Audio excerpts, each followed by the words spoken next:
श्रीमद् वाल्मीकि रामायण के अयोध्या कांड को आज हम प्रारंभ कर रहे हैं। श्री सीतारामचंद्राभ्याम नमः। श्रीमद् वाल्मीकि रामायणम अयोध्या कांडम प्रथमः सर्गः। श्री रामचंद्र को स्मरण करते हुए, उनके प्रति अपन नमन करते हुए आज हम अयोध्या कांड को प्रारंभ कर रहे हैं। बाल कांड में हमने देखा कि श्री राम जी को, लक्ष्मण जी को विश्वामित्र जी ले जाते हैं। भिन्न भिन्न प्रकार के राक्षसों से उनका युद्ध होता है। राक्षसों को वो मार करके ऋषियों को यज्ञ आदि करने की स्वतंत्रता दे करके वो राजा जनक जी के आश्रम में उनको ले जाते हैं। वहां वो शिव जी के धनुष जो था उसको प्रत्यंचा चढ़ा करके और वो सीता माँ को वरण करते हैं। इसके साथ ही उनके चारों भाइयों का विवाह हो जाता है। और फिर सब लोग जब वापिस आ रहे होते हैं तो रास्ते में उनको अच्छे शगुन भी मिलते हैं और बुरे शगुन भी मिलते हैं। और इस प्रकार उनको काफी समस्याएं झेलते हुए वो अयोध्या पहुंचते हैं। अयोध्या वाले उनका बड़ा अच्छे से सम्मान करते हैं और सभी जो माताएं हैं वो उनकी श्री राम जी की और सारे चारों भाइयों का अच्छे से स्वागत करती हैं। ये हमने देखा था और वो अच्छे से रहते हैं। और इसी समय हमने ये देखा था कि भरत जी और शत्रुघ्न जी के मामा जी अयोध्या आए हुए थे और वो भरत जी को और शत्रुघ्न जी को अपने ननिहाल ले गए हैं। यहां तक हमने बालकांड में कल देखा था। तो आज प्रथम सर्ग में क्या आएगा कि श्री राम के सद्गुणों का वर्णन, राजा दशरथ का श्री राम को युवराज बनाने का विचार तथा विभिन्न नरेशों और नगर एवं जनपद के लोगों को मंत्रणा के लिए अपने दरबार में बुलाना। गच्छताम मातुलकुलम भरतेन तदा नघ शत्रुघ्नो नित्य शत्रुघ्नो नीतः प्रीति पुरस्कृतः। ये पहले भी बताया जा चुका है कि भरत अपने मामा के यहाँ जाते समय काम आदि शत्रुओं को सदा के लिए नष्ट कर देने वाले निष्पाप शत्रुघ्न भी प्रेमवश अपने साथ लेते गए थे। स तत्र न्यैव सद्भ्रात्रा सह सत्कार सत्कृतः मातुल्येन अश्वपतिना पुत्र स्नेहेन लालितः। वहां भाई सहित उनका बड़ा आदर सत्कार हुआ और वे वहां सुखपूर्वक रहने लगे। उनके मामा युधाजित जो अश्वयूथ के अधिपति थे, उन दोनों पर पुत्र से भी अधिक स्नेह रखते और बड़ा लाड प्यार करते थे। और ये तो हम अक्सर देखते हैं ना कि मामा और भांजों का अच्छा प्रेम होता है, तो वही उनके मामा उनपे अपने पुत्र से ज्यादा स्नेह रखते थे। तत्रापि निवसन्तौ तौ तर्प्यमानौ च कामतः भ्रात्रौ स्मरतां वीरौ वृद्धम दशरथम नृपम। यद्यपि मामा के यहाँ उन दोनों वीर भाइयों की सभी इच्छाएं पूर्ण करके उन्हें पूर्णतः तृप्त किया जाता था, तथापि वहां रहते हुए भी उन्हें अपने वृद्ध पिता महाराज दशरथ की याद कभी नहीं भूलती थी। राजा पीतौ महातेजः ससमार प्रोषितौ सुतौ उभौ भरत शत्रुघ्नौ महेंद्र वरुणौपमौ। महातेजस्वी राजा दशरथ भी परदेश में गए हुए महेंद्र और वरुण के समान पराक्रमी अपने उन दोनों पुत्र किन का, भरत और शत्रुघ्न का सदा स्मरण किया करते थे। सर्व एव तु तस्येष्टा चत्वारः पुरुषर्भः स्वशरीराद् विनिवृत्ता चत्वार इव बाहवः। अपने शरीर से प्रकट हुई चारों भुजाओं के समान वे सब चारों ही पुरुष शिरोमणि पुत्र महाराज को बहुत ही प्रिय थे। महाराज दशरथ के 4 पुत्र थे ना, तो चारों बहुत प्रिय थे। कैसे? जैसे शरीर को अपनी भुजाएं प्रिय होती हैं। तेषामपि महातेजा रामो रतिकरः पितुः स्वरम स्वयंभूरिव भूतानां बभूव गुणवत्तरः। परंतु उनमें भी जो महातेजस्वी श्री राम थे वो सबकी अपेक्षा अधिक गुणवान होने के कारण समस्त प्राणियों के लिए ब्रह्मा जी की भांति पिता के लिए विशेष प्रीतिवर्धक थे। स हि दैवीरनुदीर्णस्य रावणस्य वधार्थिभिः अर्थितो मानुषे लोके जज्जे विष्णु सनातनः। इसका एक कारण और भी था। वो क्या? कि वे साक्षात सनातन विष्णु थे। हम पीछे देख चुके हैं ना, उन्होंने परशुराम जी से अपना तेज खींच लिया था। तो वे साक्षात सनातन विष्णु थे और परम प्रचंड रावण वध की अभिलाषा रखने वाले देवताओं की प्रार्थना पर मनुष्य लोक में अवतीर्ण हुए थे। कौसल्या शुशुभे तेन पुत्रेणामित तेजसा यथा वरेण देवानां अदिति वज्रपाणिना। उन अमित तेजस्वी पुत्र श्री रामचंद्र जी से महारानी कौशल्या की वैसी ही शोभा होती थी जैसे वज्रधारी देवराज इंद्र से देव माता अदिति सुशोभित होती है।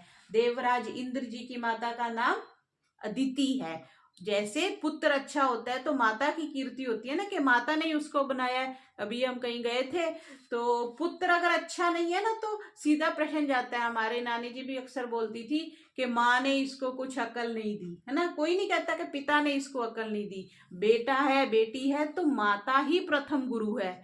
तो अगर वो अच्छे हैं तो उनकी शोभा होती है। वैसे ही कौशल्या की शोभा हो रही है। क्यों? क्योंकि श्री रामचंद्र जी बहुत अच्छे थे। स हि रूपोपपन्नश्च वीर्यवाननसूयकः भूमावनुपमः सूनुर्गुणैर्दशरथोपमः।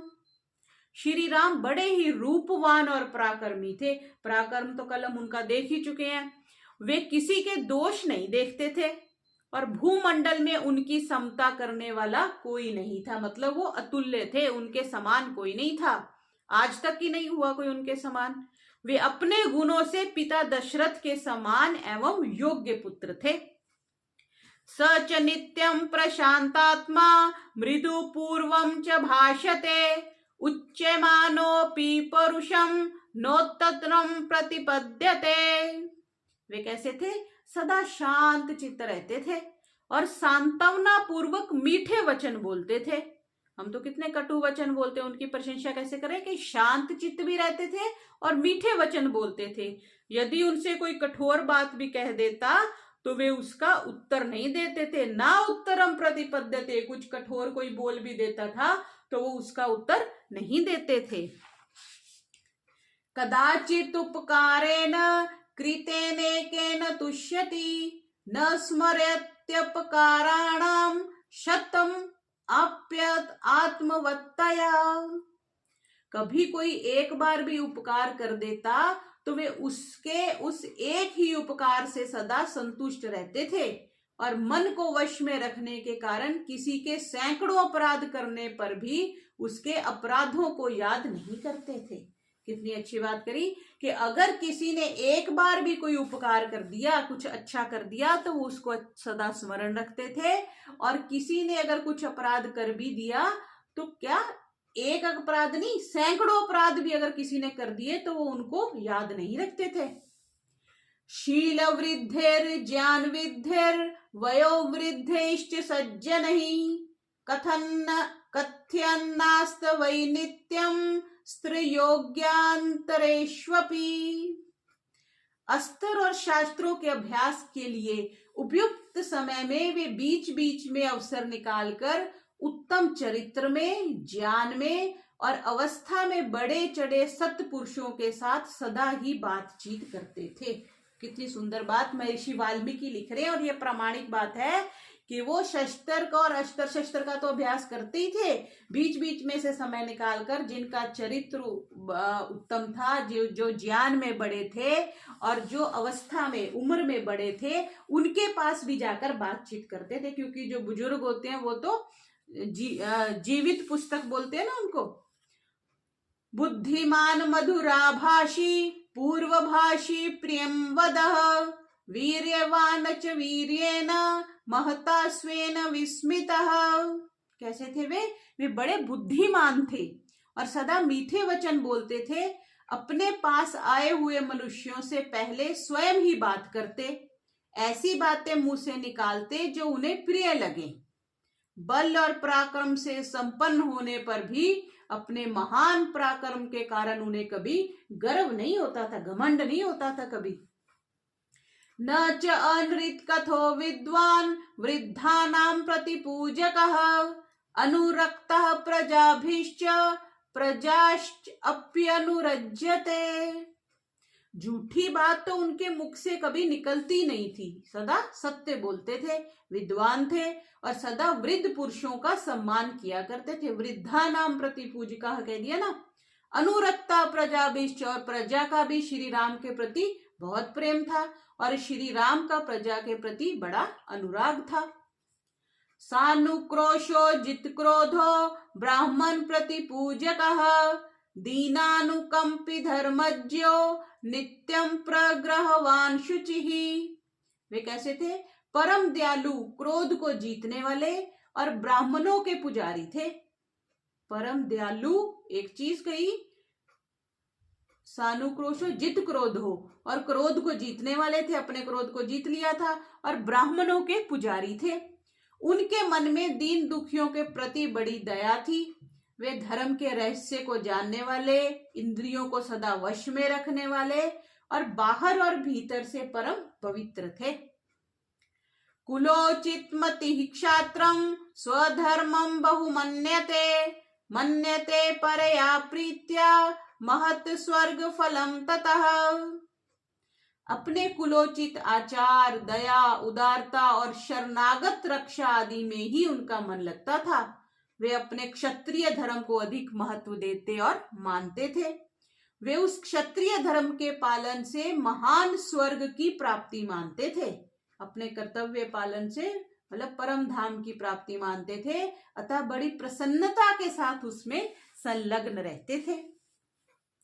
न श्रेयसी रतो यश्च न वृद्धु कथा रुचिः उत्तरोत्तर युक्तीनां वक्ता वाचस्पतिर्यथा। अमंगलकारी निषिद्ध कर्म में उनकी कभी प्रवृत्ति नहीं होती थी। शास्त्र विरुद्ध बातों को सुनने में भी उनकी कभी रुचि नहीं थी। वे अपने न्याय युक्त पक्ष के समर्थन में बृहस्पति के समान एक से एक बढ़कर युक्तियां देते थे। मतलब न्याय भी बहुत अच्छा करते थे और बृहस्पति के समान एक से एक बढ़कर युक्तियां देते थे। अरोगस्तरुणो वाग्मी वपुष्मान देश कालवित् लोके पुरुष सारज्यः साधुरेको विनिर्मितः। उनका शरीर निरोग था और अवस्था तरुण थी। वे अच्छे वक्ता, सुंदर शरीर से सुशोभित और देश काल के तत्व को समझने वाले थे। उन्हें देखकर ऐसे जान पड़ता था कि विधाता ने संसार में समस्त पुरुषों के सार तत्व को समझने वाले साधु पुरुष के रूप में एकमात्र श्री राम को ही प्रकट किया है। स तु श्रेष्ठैर्गुणैः युक्तः प्रजानां पार्थिवात्मजः बहिश्चर इव प्राणो बभूव गुणतः प्रियः। राजकुमार श्री राम श्रेष्ठ गुणों से युक्त थे। वे अपने सद्गुणों के कारण प्रजाजनों को बाहर विचरने वाले प्राण की भांति प्रिय थे। प्राण हमें सबसे ज्यादा प्रिय है ना, प्राण गए तो सब गए। कल ही हम चर्चा कर रहे थे, आचार्य शीतल जी से कुछ बात हो रही थी, तो उसमें भी ये बात हुई कि मेरा ये प्रश्न मैंने किया कि सांख्य दर्शन में एक बात आई है कि आत्मा जो है वो एक शरीर से दूसरे शरीर में जाती है। जब आत्मा जाती है तो आत्मा के साथ सूक्ष्म शरीर भी जाता है। अब सोचने की बात यह है कि उन दोनों, आत्मा हम कहते हैं कि वो पराभौतिक है, भौतिक नहीं है, और सूक्ष्म शरीर जो है वो भौतिक है क्योंकि प्रकृति से बना हुआ है। प्रकृति से बना हुआ जैसे, तो उनकी अटैचमेंट कैसे हो रही है? कोई चुंबक है क्या बीच में? किस कारण से? अब ये आत्मा है, ये सूक्ष्म शरीर है, ये एक शरीर से दूसरे शरीर में, तीसरे शरीर में ऐसे कैसे जाती है? तो उसका उत्तर एक तो ये आता है कि आत्मा का जो आकर्षण गुण है, आत्मा की जो क्वालिटीज है उसमें एक आकर्षण होता है, तो वो सूक्ष्म शरीर को साथ लेके चलती है। और दूसरी बात जो आचार्य शीतल जी ने ये बताया कि प्राणों से बंधे हुए हैं। जब प्राण खेरू उड़ गए, सारी कहानी खत्म। तो वो प्राण से ही, प्राण शरीर से जब आत्मा निकली तो मुख्य प्राण तो निकल, 10 प्राण है ना अपने, तो 10 प्राण के साथ क्या है, प्राणों के डोर से बंधे हुआ सूक्ष्म शरीर और आत्मा जुड़े रहते हैं। ऐसा उपनिषद में आता है, जब उपनिषद पढ़ेंगे तो देखेंगे विस्तार से। तो वही बात यहाँ पे ये कह रहे हैं कि प्राण सबसे ज्यादा प्रिय है हमें। प्राण निकल गए तो सब कुछ, तो 2 मिनट के लिए कोई गला दबा दे तो हम कितने तड़प उठते हैं, गला छोड़ गला छोड़। तो वही बात है, प्राण हमें सबसे ज्यादा प्रिय है। ऐसे ही श्री राम प्रजाजनों को बहुत प्रिय थे। सर्व विद्या व्रत स्नातो यथावत सांग वेदविद, ईश्वस्त्रे च पितुः श्रेष्ठो बभूव भरत अग्रजः। भरत के बड़े भाई श्री राम संपूर्ण विद्याओं के व्रत में निष्णात और 6 अंगों सहित संपूर्ण वेदों के यथार्थ ज्ञाता थे। व्याकरण आदि श्री रामचंद्र जी ने पूरी पढ़ी थी, और वेद के 6 अंग माने गए हैं ना, छंद शास्त्र उसमें है, अनुशासन है सारे, तो वो उन सबको ज्ञाता थे। बाण विद्या में तो वे अपने पिता से भी बढ़कर थे। बाण विद्या में थे तभी तो उन्होंने शिव जी के धनुष को और विष्णु जी के धनुष पर प्रत्यंचा चढ़ा दी थी। कल्याण अभिजनः साधुर दीनः सत्यवाग्रिजुः, वृद्धिर्भि विनीतश्च द्विजे धर्मार्थ दर्शिभिः। वे कल्याण की जन्मभूमि, साधु, दैन्य रहित, सत्यवादी और सरल थे। धर्म और अर्थ के ज्ञाता वृद्ध ब्राह्मणों के द्वारा उन्हें उत्तम शिक्षा प्राप्त हुई थी।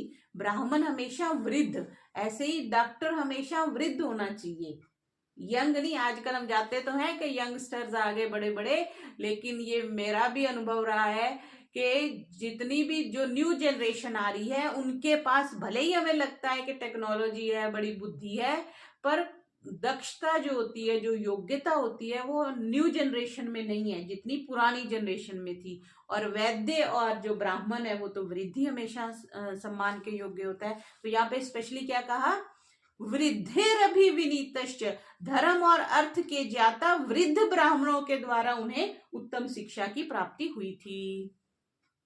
धर्म काम अर्थ तत्वज्ञ स्मृतिमान प्रतिभानवान, लौकिके समयाचारे कृतकल्पो विशारदः। उन्हें धर्म, काम और अर्थ के तत्व का सम्यक ज्ञान था।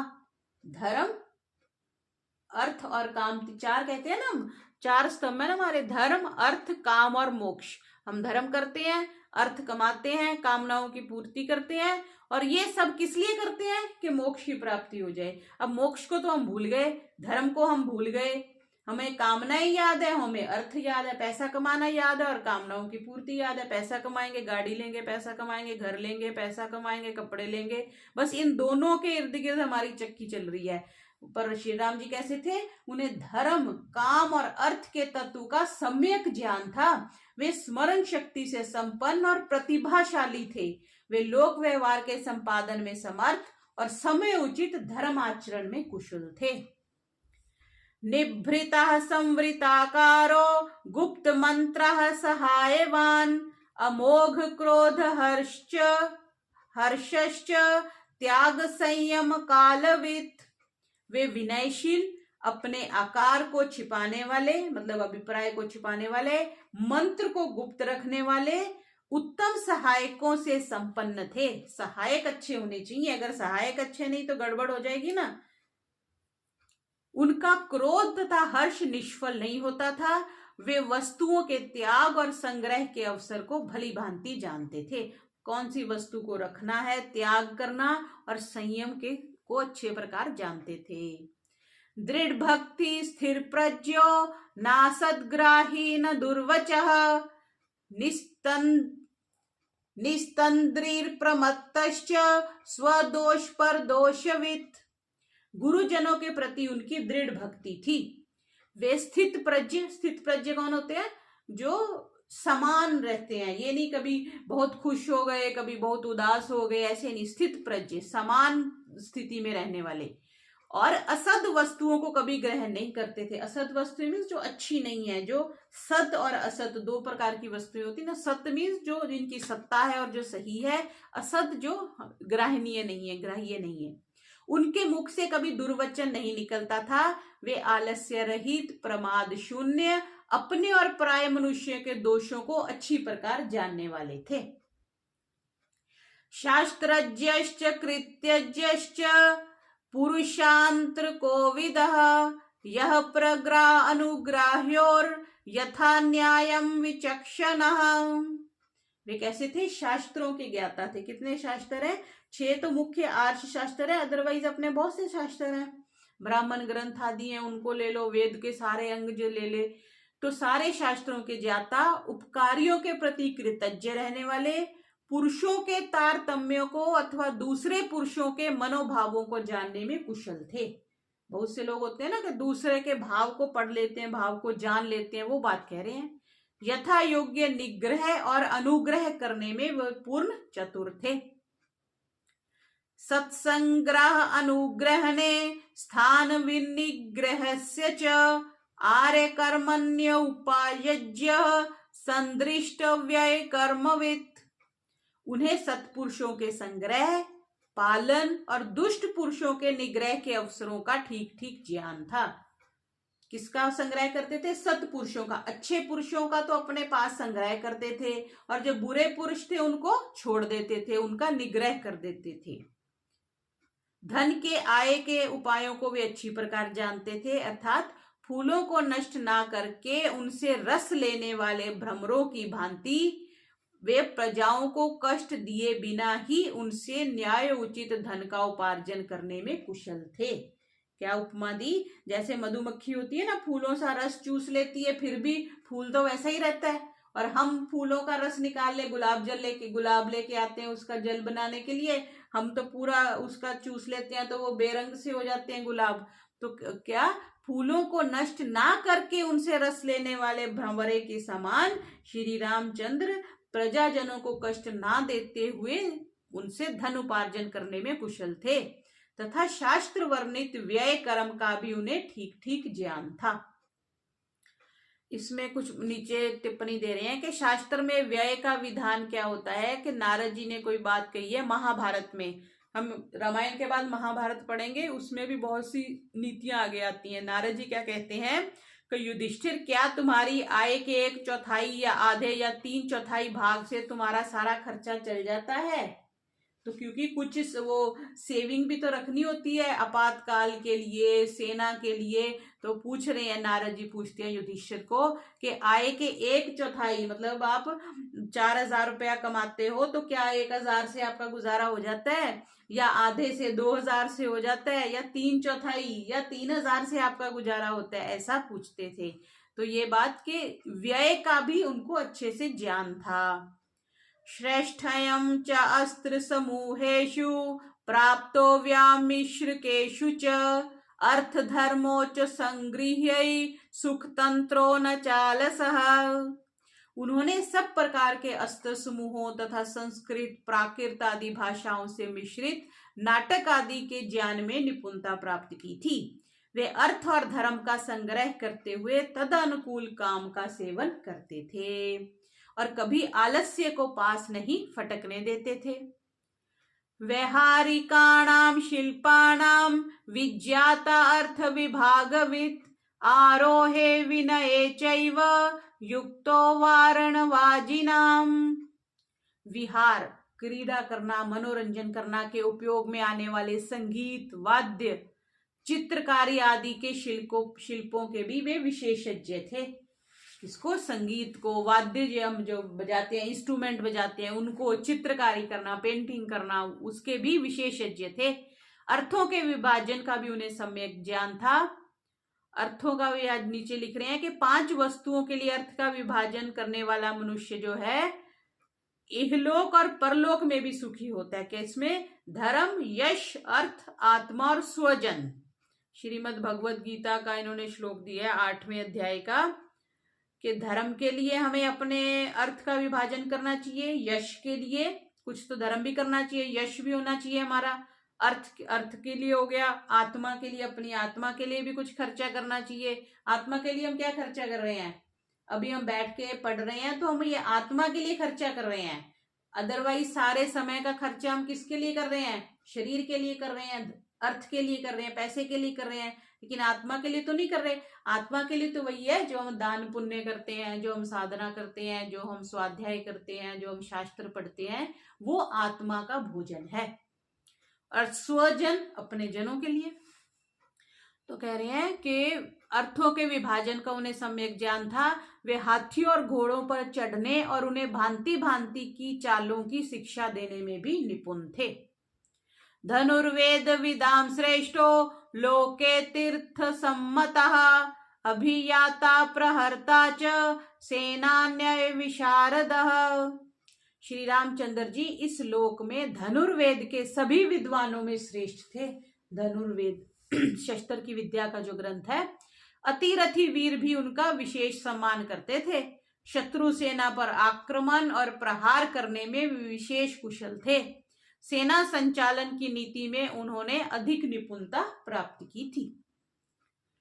अप्रिध्यश्च संग्रामे क्रुद्धेरपि सुरासुरहि अनसूयो जित क्रोधो नादृप्तो न च मत्सरी।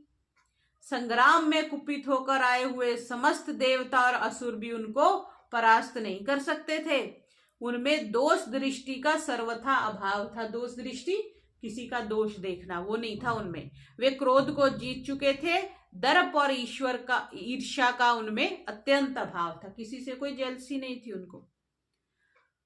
न अव्यज्येश्च भूतानां न च कालवशानुगः एवं श्रेष्ठैर्गुणैः युक्तः प्रजानां पार्थिवात्मजः सम्मत्स्त्रिषु लोकेषु वसुधायाः क्षमा गुणैः बुद्धया बृहस्पतेस्तुल्यो वीरे चापि शचीपतेः।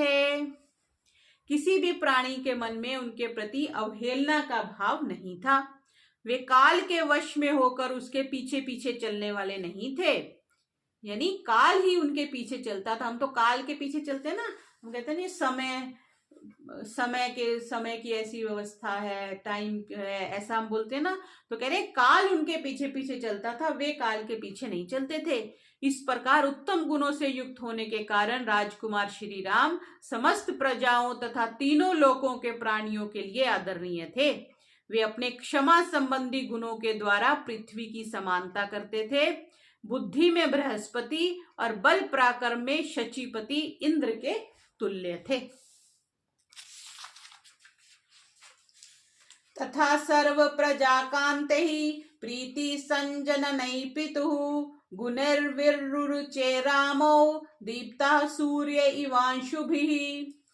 जैसे सूर्यदेव अपनी किरणों से प्रकाशित होते हैं, उसी प्रकार श्री रामचंद्र जी समस्त प्रजाओं को प्रिय लगने वाले तथा पिता की प्रीति को बढ़ाने वाले सद्गुणों से सुशोभित होते थे। तमेवं वृत्त संपन्नम प्रधृष्ये पराक्रमं लोकनाथोपमं नाथं कामयत मेदिनी। ऐसे सदाचार संपन्न, अजय, पराक्रमी और लोकपालों के समान तेजस्वी श्री रामचंद्र जी को पृथ्वी ने अपना स्वामी बनाने की कामना की।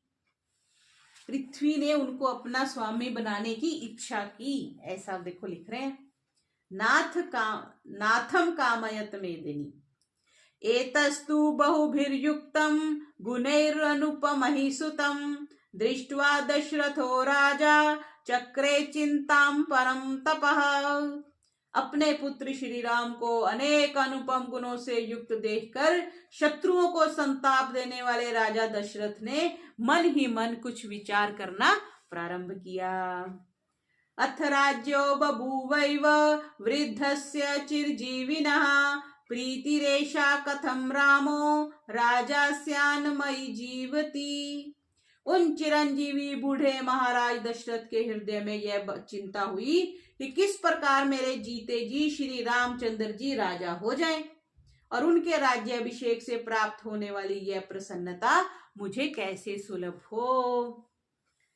एषा ह्यस्य परा प्रीतिर्हृदि संपरिवर्तते कदा नाम सुतं द्रक्ष्याम्य अभिषिक्तम् अहं प्रियम्। उनके हृदय में यह उत्तम अभिलाषा बारंबार चक्कर लगाने लगी कि कब मैं अपने प्रिय पुत्र श्री राम का राज्य अभिषेक देखूंगा। वृद्धि कामो हि लोकस्य सर्वभूतानुकंपकः मत्तः प्रियतरो लोके पर्जन्य इव वृष्टिमान। वे सोचने लगे कि श्री राम सब लोगों के अभ्युदय की कामना करते, संपूर्ण जीवों पर दया रखते हैं। वे लोक में वर्षा करने वाले मेघ की भांति मुझसे भी बढ़कर प्रिय हो गए हैं।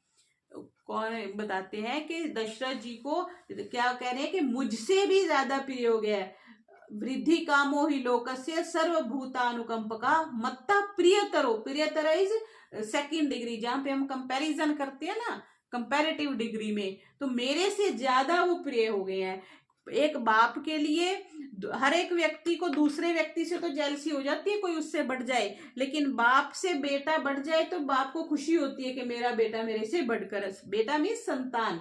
कई बार हम अक्सर क्या होता है, जब हम उदाहरण देने लगते हैं तो हम पुत्र शब्द का प्रयोग कर लेते हैं, बेटे का शब्द का प्रयोग कर लेते हैं। तो बेटा और बेटी में शास्त्र कोई डिफरेंस नहीं करता, दोनों समान है कि उसी तो प्रकार से बेटा है उसी प्रकार से बेटी है। लेकिन ये तो सामाजिक व्यवस्था से और समाज में जीवन यापन की व्यवस्था से हमने ऐसी व्यवस्था कर ली कि पुत्री को हम दूसरे घर भेजेंगे और पुत्र के लिए हम लेकर आएंगे। इस दृष्टि से पुत्र जो है वो थोड़े ज्यादा प्रिय हो जाते हैं। अदरवाइज जो पुत्र है या जो भी संतान है अपने से बढ़ जाती है तो पिता को अच्छा लगता है। तो कह रहे हैं कि वो प्रियतर हो गए किसमें, लोके पर्जन्य वृष्टिमान, जैसे बारिश लोक में वर्षा करने वाले मेघ की भांति। बारिश देता है तो मेघ हमें अच्छा लगता है ना, क्योंकि मेघ वर्षा होगी तो अन्न होगा, अन्न होगा तो प्राण होगा। या जब हम उपनिषद पढ़ेंगे उसमें आएगा, ये बहुत लंबी चलती है चर्चा। यम शक्रम समो वीर्ये बृहस्पति समो मतौ महीधर समो धृत्याम मतश्च गुणवत्तरः। श्री राम बल पराक्रम में यम और इंद्र के समान, बुद्धि में बृहस्पति के समान और धैर्य में पर्वत के समान हैं। गुणों में तो वे मुझसे सर्वथा बढ़े चढ़े हैं। ये दशरथ जी कह रहे हैं। महीमहमिमां कृत्स्नाम अधितिष्ठन्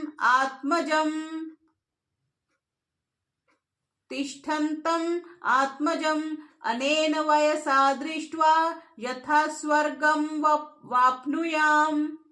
मैं इसी उम्र में अपने बेटे श्री राम को इस सारी पृथ्वी का राज्य करते हुए देख यथा समय सुख से स्वर्ग प्राप्त करूं, यही मेरे जीवन की साध है। तो इससे पता चलता है कि राजा दशरथ या श्री रामचंद्र जी पूरी पृथ्वी के राजा थे। और हम सब जो जितने भी भिन्न भिन्न धर्मों में मत संप्रदाय में लोग भले ही बट गए हैं, सबके पूर्वज श्री राम ही हैं और हम उन्हीं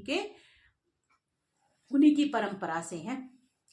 इति एवं विविधस्तै तेर अन्य पार्थिव दुर्लभै शिष्टै परिमेयैश्च लोके लोकोत्तरै गुणै तम समीक्षय तदा राजा युक्तं समुदितै गुणै निश्चित्य सचिवैः सार्धं यौवराज्यममन्यत।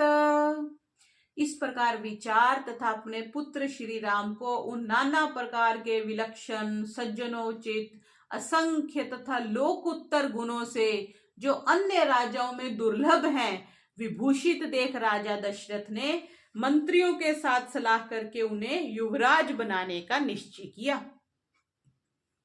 दिव्यांतरिक्षे भूमौ च घोरमुत्पातजं भयं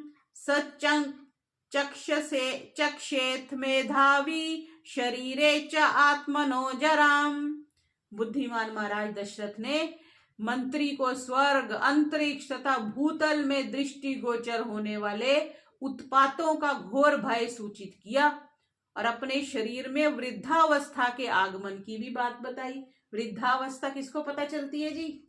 सबसे पहले हमें स्वयं पता चलती है, दूसरा तो बाद में कहेगा कि आपके बाल सफेद हो गए, आपके चेहरे पे झुर्रियां आ गई, आप बूढ़े लगने लग गए। लेकिन सबसे पहले हमें स्वयं को पता चलता है कि शरीर की ताकत कम हो गई, थकान होने लग गई, घुटने दर्द करने लग गए। तो वही कह रहे हैं कि अपने शरीर में वृद्धावस्था के आगमन की बात भी बताई। पूर्ण चंद्रान नयस्याथ शोकापनुद आत्मनाम शोक अनुपद्मात्मनः लोके रामस्य बुबुधे संप्रियत्वं महात्मनः।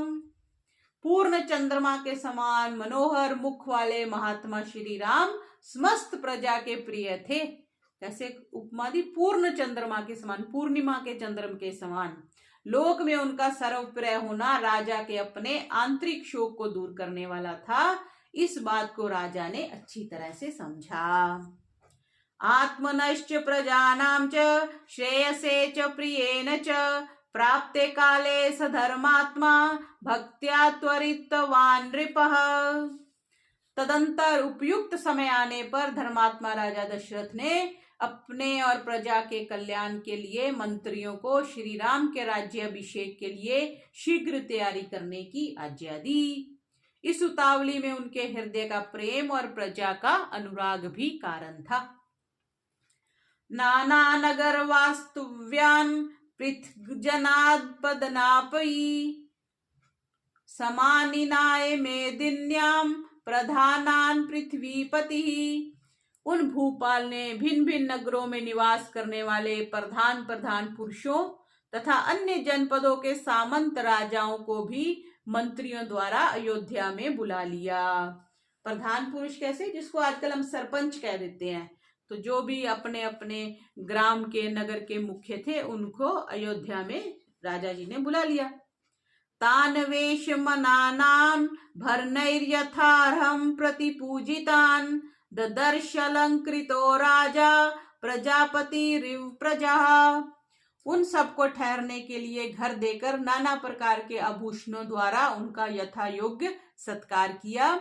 तत्पश्चात स्वयं भी अलंकृत होकर राजा दशरथ उन सबसे उसी प्रकार मिले जैसे प्रजापति ब्रह्मा प्रजा वर्ग से मिलते हैं। न तु केकय राजानं जनकं वा नराधिपः त्वरया चानयामास पश्चातौ श्रोष्यतः प्रियम। जल्दबाजी के कारण राजा दशरथ ने केकई नरेश को और मिथिलापति जनक को भी नहीं बुलवाया। उन्होंने सोचा कि वे दोनों संबंधी इस प्रिय समाचार को पीछे सुन लेंगे। इसके नीचे इन्होंने टिप्पणी दी है कि अगर वो कैके नरेश को बुलाते तो भरत और शत्रुघ्न भी साथ में आ जाते और इन सबके तथा राजा जनक के रहने से श्री राम का राज्य अभिषेक संपन्न हो जाता और वे वन में नहीं जाने पाते। इसी डर से देवताओं ने राजा दशरथ को इन सबको नहीं बुलाने की बुद्धि दी। ऐसी टिप्पणी कर रहे हैं।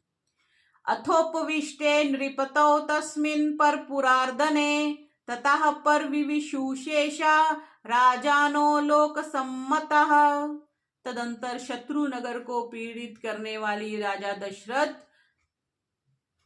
शत्रु नगरी को पीड़ित करने वाले राजा दशरथ जब दरबार में आ बैठे तब कैके राज और जनक को छोड़कर सभी लोकप्रिय नरेशों ने राजसभा में प्रवेश किया। अथ राज वितीर्णेषु विविधेश वासनेषु च राजानमेवाभिमुखा निषेधुनिर्ता नृपः। वे सभी नरेश राजा द्वारा दिए गए नाना प्रकार के सिंहासनों पर उन्हीं की ओर मुख करके विनीत भाव से बैठे थे। सलब्धमानेर्विन्यान् वित्ते नृपहि पुरालैर्जानपदैश्च मानवहि उपोपविष्टे नृपतिर्वृतौ वभौ सहस्रचक्षुर्भगवान् निवामरहि। राजा से सम्मानित होकर विनीत भाव से उन्हीं के आसपास बैठे हुए सामंत नरेशों तथा नगर और जनपद के निवासी मनुष्यों से घिरे हुए महाराज दशरथ उस समय देवताओं के बीच में विराजमान सहस्र नेत्रधारी भगवान इंद्र के समान शोभायमान हो रहे थे। इतिहासे श्रीमद् रामायणे वाल्मीकि आदि काव्ये अयोध्या कांडे प्रथम सर्गः। इस प्रकार श्री वाल्मीकि निर्मित आर्ष रामायण आदि काव्य के अयोध्या कांड में पहला सर्ग पूरा हुआ। बोलिए मर्यादा पुरुषोत्तम श्री रामचंद्र जी की जय।